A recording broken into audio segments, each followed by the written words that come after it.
On the night of their silver wedding anniversary, Naomi Sterling stood in a glittering ballroom at the Watergate Hotel surrounded by 100 guests, watching her husband Darren raise a glass with a smile that didn't reach his eyes.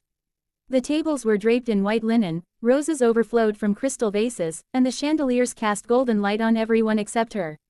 She had spent the past 3 weeks pretending she knew nothing while quietly preparing for this exact moment. Darren tapped the microphone, cleared his throat, and began the speech he had rehearsed in secret for days. 25 years is a long time, he said, voice smooth and confident. Long enough to realize when something no longer fits. Naomi, I want to thank you for the years we shared, but I can no longer pretend. I'm in love with someone else. This marriage is over. I'm filing for divorce tonight, and I expect you to be reasonable about the condo. It's time we both moved on. A collective gasp rippled through the room. Forks froze halfway to mouths. Someone dropped a wine glass. It shattered like a gunshot. Naomi felt every eye turn to her, waiting for the tears, the screaming, the collapse. She felt Darren's triumphant gaze, Celeste's satisfied smirk from the front table, and Sierra's barely concealed victory grin near the back wall, the blonde, new assistant, in the too tight red dress.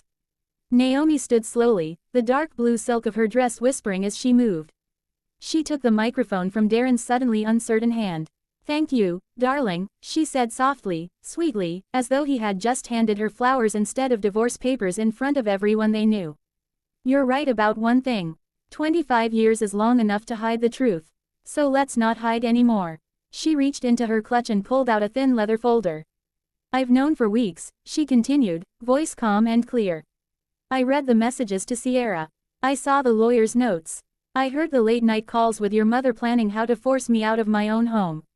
And I decided to let you dig your grave exactly the way you wanted, in public. Darren's face drained of color. The Georgetown condo, Naomi said, opening the folder and holding up the first document so the nearest tables could see, was gifted to me alone by my parents before we ever said, I do. Your name was added later as a courtesy. Legally, it was never marital property. You get nothing. She pulled out the next set of papers. 3 weeks ago my Aunt Josephine died in Germany and left me everything, an apartment in Munich, a beachfront condo in Miami, and bank accounts holding well over $1 million.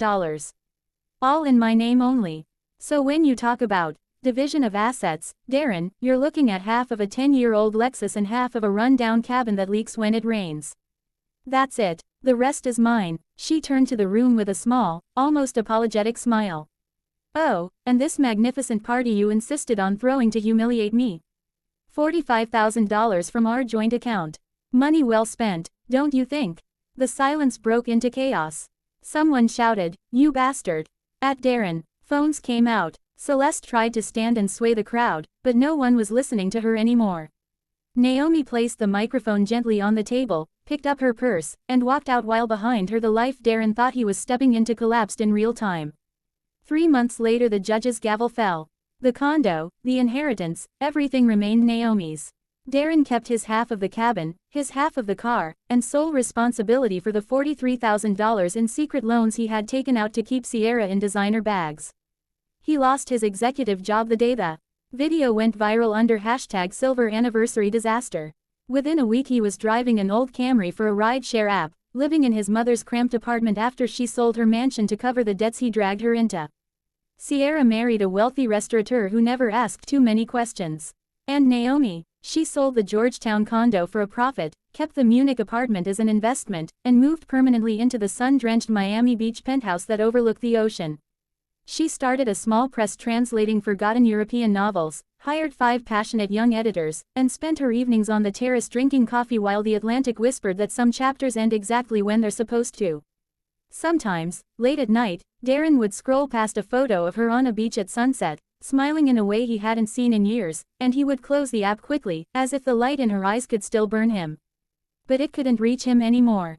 Naomi was already pages ahead, living the life he never knew she was capable of building, while he rode endless loops through the city in a dented Toyota, learning the hard way that some betrayals cost far more than money.